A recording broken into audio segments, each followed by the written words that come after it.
A sloth, a donkey, and a curious human. Send a prompt and see what they're doing. One hits record with a question on his mind. Two brothers pick it up, see what they find. Corn takes his time, Herman's got the facts. Back and forth, they never hold back. My weird prompts, come on in, that's where we begin. My weird prompts, glad you're here. This episode was generated using artificial intelligence. Please verify facts. You know, Corn, this whole show runs on GPU compute, and we wouldn't be here without Modal. Seriously. And that's what powers all our text-to-speech. Everything you're hearing right now. They're an AI infrastructure platform. Developers use them to run GPU workloads in the cloud with zero infrastructure headaches. If you're building anything with AI, check them out. Modal.com. Alright, we are back. And honestly, I have been staring at the news alerts on my phone all morning just trying to make sense of the geometry here. It is April 8th, 2026, and the headlines are all screaming the same thing, ceasefire. But the more you look at the details, the more it feels like we are looking at a tactical timeout in the middle of a heavyweight fight, rather than any kind of actual resolution. It is a volatile situation, Corn, truly. We are seeing the result of weeks of high-stakes brinkmanship. And just so everyone knows up front, today's episode is actually being powered by Google Gemini 3 Flash. It is helping us parse through a lot of the rapid-fire developments coming out of the region today. Yeah, and speaking of parsing developments, Daniel sent us a really pointed prompt about this whole situation. He is not buying the peace in our time narrative at all. Let me read you what he wrote. Israel and Iran have agreed to a temporary ceasefire. Like the previous ceasefire, which 8 months later led to another iteration of the war, there is enormous skepticism, including from me, that this is anything more than a deceptive mirage. Regardless of the reading, it is a ceasefire in which both sides maintain their positions. Israel and the United States regard Iran's ballistic nuclear program as an unacceptable threat to security, while Iran continues to plan for the destruction of Israel. With these facts considered, is it even fair to call this a ceasefire? When two sides agree to such an arrangement, what is the rationale? Although Iran and Israel presumably do not have direct dialogue, the most they can agree to is a halt. How might that be framed by mediators? Daniel is hitting the nail on the head there.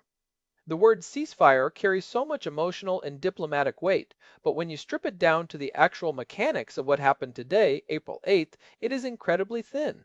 We are talking about a 14-day window, 2 weeks. That is barely enough time for the smoke to clear, let alone for any real diplomatic architecture to be built. It is funny you say smoke to clear, because just 48 hours ago, it looked like the entire region was about to go up. Trump had that 48-hour ultimatum on the table regarding the Strait of Hormuz. Israel was already hitting petrochemical plants. And then, suddenly, we have this workable 10-point plan from Tehran. It feels less like a peace treaty, and more like someone hitting the pause button on a ticking time bomb, just to see if they can figure out which wire to cut. That is exactly the right way to frame the tension. To answer Daniel's first question, is it even fair to call this a ceasefire? Technically, in the strict military sense, yes, kinetic operations are supposed to stop. But in the grander strategic sense, no, it is a de-escalation window. That is the term the mediators in Oman and Pakistan are using behind the scenes. A ceasefire implies a move toward a cease of the underlying conflict. This is just a cessation of the shooting while the underlying reasons for the shooting remain at a boiling point. Well, let's look at that 14-day limit. That stood out to me immediately. The mediators wanted 45 days. They wanted a confidence-building period, but the parties only agreed to 2 weeks. Herman, what can you actually accomplish in 14 days other than catching your breath and reloading the launchers? From a military logistics perspective, 14 days is a very specific amount of time. If you are Israel, it is enough time to cycle your pilots, perform maintenance on your F-35 fleet that has been running sorties non-stop since February, and, more importantly, it allows your intelligence agencies to do a battle damage assessment, or BDA. They need to know exactly how much of Iran's nuclear hardening they actually cracked in the last round of strikes. Think about the complexity of an airstrike on a facility like Fordow. You don't just fly over and see a crater, you need high-resolution synthetic aperture radar and signals intelligence to know if you actually collapsed the interior tunnels or just scratched the surface. 14 days gives Mossad and the IDF time to process that data and decide if they need to go back in. So it's a data gathering window as much as a physical rest. And what about the Iranian side? If you were Tehran, 14 days is a lifeline.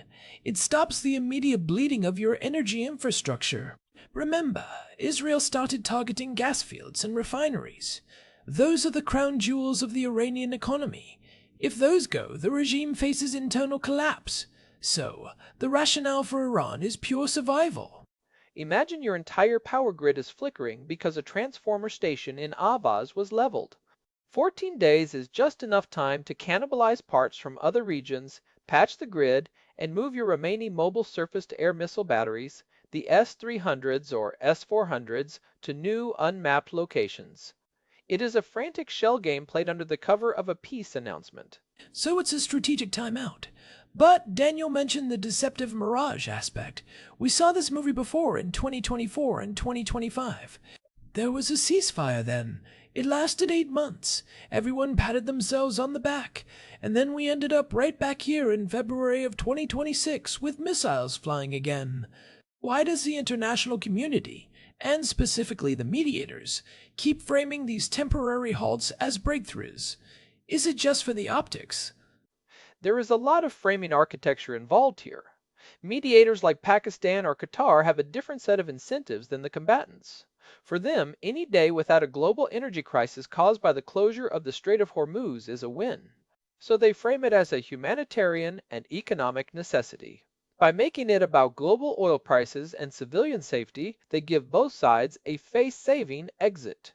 Iran can go to its people and say, "We showed our strength. We brought the great Satan to the table, and now we are graciously allowing the world economy to breathe."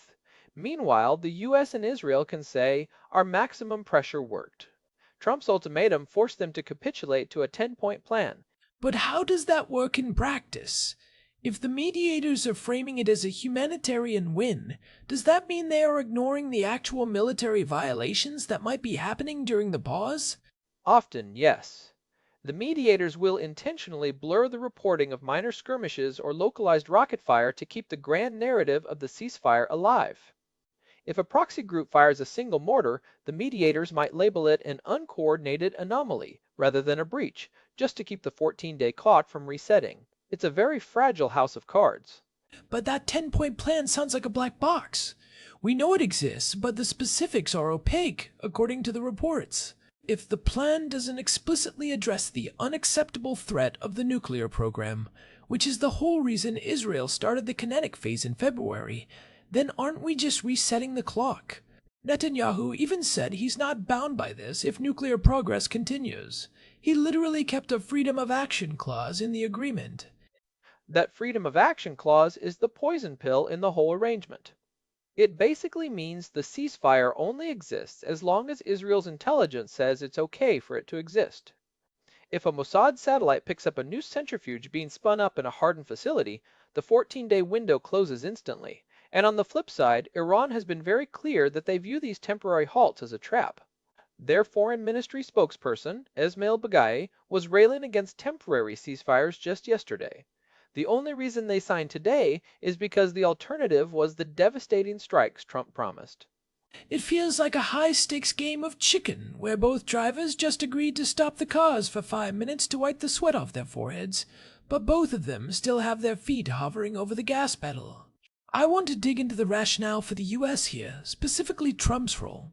He goes from, "I'm going to destroy your civilization," to, "This 10-point plan is workable in the span of a few hours."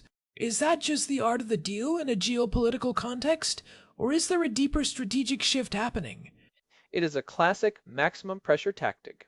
You create a credible threat of overwhelming force, the 48-hour deadline, and then you provide a narrow off-ramp. The goal is not necessarily a permanent peace treaty. The goal is to force the adversary into a position where they have to make concessions they previously called unacceptable. By accepting a 14-day halt, Iran has effectively admitted that they cannot withstand the current level of kinetic pressure. That is a massive symbolic win for the Trump administration, even if the workable plan ends up being mostly fluff. But wait, wouldn't a 14-day pause actually allow Iran to circumvent that pressure? If the US stops the carrier strikes for 2 weeks, aren't we just giving them a chance to finish the very nuclear work we are trying to stop? That is the big gamble. The US logic is likely that the threat remains parked right off the coast. The carriers haven't left, they are just idling. The idea is that the 14 days provides a demonstration period. If Iran uses the time to actually engage with the mediators on the nuclear file, the pressure might stay at this idling level. If they don't, the ultimatum is simply reissued on day 15. It's coercive diplomacy at its most extreme. But isn't there a risk that this pause actually helps Iran more than it helps the US or Israel? If you're Iran, you use these 14 days to move your mobile missile launchers. You hide your high-value assets deeper, and you maybe even push the enrichment a little further while the drones aren't overhead. We talk about rearming and repositioning. That's not just a catchphrase. It's a literal military necessity. You are absolutely right. This is why the 8-month cycle Daniel mentioned is so haunting. In 2025, the pause allowed Iran to recalibrate after a series of gray zone operations, cyber attacks, and assassinations. They used that time to harden their command and control. If this 14-day window is used the same way, we aren't moving toward peace, we are moving toward a much more sophisticated, much more high-intensity conflict in May or June.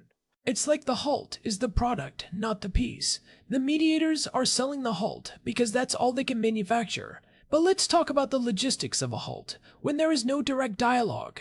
How does that even work? If Israel and Iran aren't talking, who is the referee? If a rocket goes off in the north, maybe a Hezbollah proxy, does that count as an Iranian violation? Does Israel get to retaliate without breaking the ceasefire? That is the messiest part of this.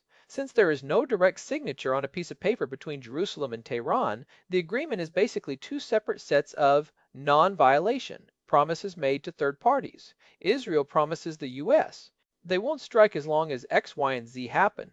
Iran promises Pakistan and Oman they won't strike as long as A, B, and C happen. It's proximity diplomacy. And you mentioned the proxies. That is the most likely way this falls apart. Iran loves to use the plausible deniability of Hezbollah or the Houthis. If the Houthis fire at a ship in the Red Sea tomorrow, does Israel consider that a breach of the April 8th agreement? Under Netanyahu's freedom of action clause, the answer is probably yes. But how do the mediators handle that plausible deniability? Do they have people on the ground checking signatures on missile fragments? Not really. They rely on technical verification, which is a fancy way of saying they watch satellite feeds and listen to radio intercepts. In Oman, there is reportedly a joint monitoring cell where Pakistani and Omani officers sit with representatives from both sides in separate rooms. They relay complaints in real time. Israel says a drone just crossed the border. Iran says it wasn't theirs. The mediator then has to decide who to believe, or more likely, how to convince both sides to ignore it so the 14-day clock keeps ticking. So the ceasefire is essentially a set of if-then statements that are being interpreted differently by everyone involved. It's a coder's nightmare. One false input and the whole system crashes back into war.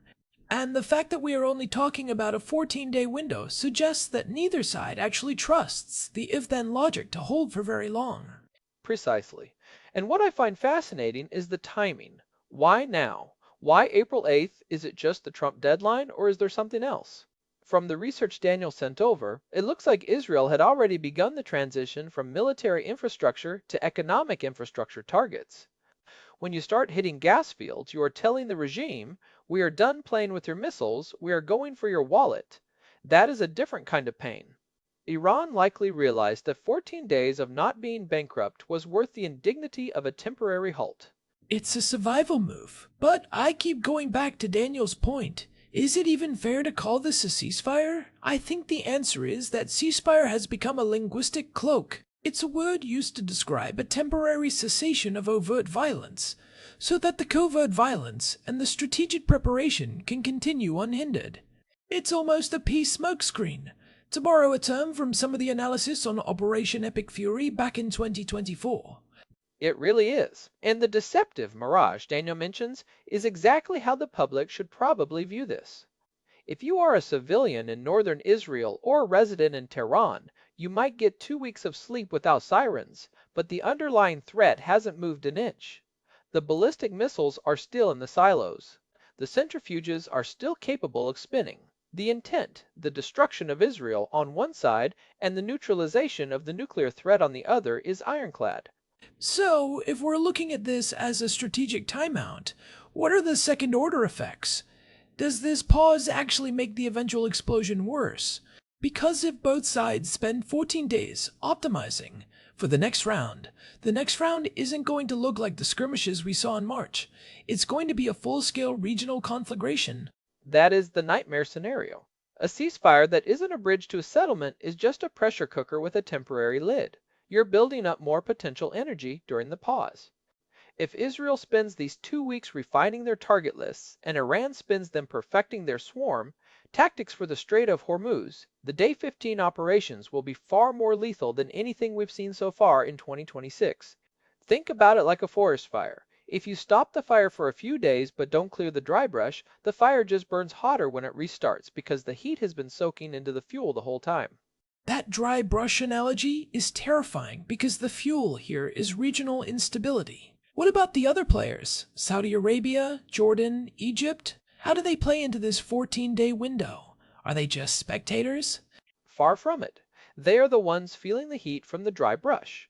For them, a ceasefire, even a fake one, is a chance to shore up their own internal security. They are worried about the street reacting to the conflict.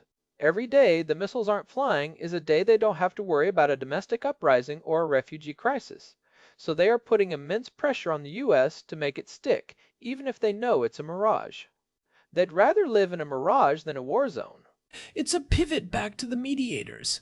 You called them framing architects. I love that term. They are essentially painters trying to make a crumbling wall look like a work of art. They are using the humanitarian angle because it's the only one that no one can publicly argue against. We need to stop the fighting so aid can get in. Or, we need to stop the fighting so the global economy doesn't collapse. It's a very effective way to force a pause, but does it actually do anything to solve the unacceptable threat of the nuclear program? It doesn't. In fact, it might even hinder the resolution. By focusing on the symptoms, the high oil prices, the shipping disruptions, the mediators allow the disease, the nuclear ambitions, and the existential conflict to fester. It's a management strategy, not a resolution strategy. The goal is to keep the conflict subcritical so it doesn't melt down the global system, but they have no plan for actually turning the reactor off. It's like trying to manage a forest fire by just dumping a little bit of water on the edges so it doesn't hit the nearby town, but ignoring the fact that the entire center of the forest is still a literal inferno. Eventually the wind is going to shift, and that town is going to be in trouble anyway. That is a great way to put it, and the wind in this case is the internal politics of all three main players. You have Trump, who needs a win to show his maximum pressure is working. You have Netanyahu, who is facing immense pressure from his right flank to move from de-escalation to decisive victory. And you have the supreme leader in Iran, who cannot afford to look weak, but also cannot afford to lose his petrochemical base. Those three internal winds are all blowing in different directions, and this 14-day ceasefire is a very flimsy fence to try to hold them back. Let's talk about that decisive victory piece. Is there even such a thing in this conflict? Is that why we keep ending up in these ceasefire loops?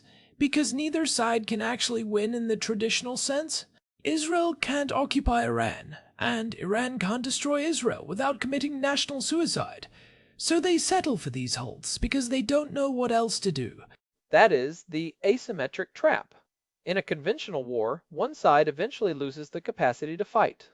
But in this conflict, victory for Israel is the absence of a threat, and victory for Iran is the continued existence of the regime and its resistance brand.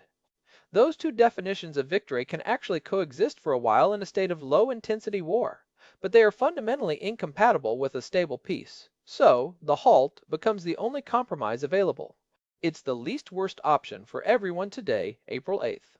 Least worst is a depressing way to describe a peace agreement, but it's probably the most accurate. I want to look at the 10-point plan again. Daniel's prompt mentions that Iran's counterproposal was seen as workable. Usually, in these scenarios, workable is code for it has enough vague language that we can both claim we won. Do we have any clues on what those points might be? Is it about enrichment levels? Is it about proxy activity? Based on some typical Iranian diplomatic plays, it likely includes a promise to discuss regional stability and a commitment to international law regarding shipping in the Strait of Hormuz. In exchange, they probably want a freeze on any new sanctions and a halt to the targeting of their economic infrastructure.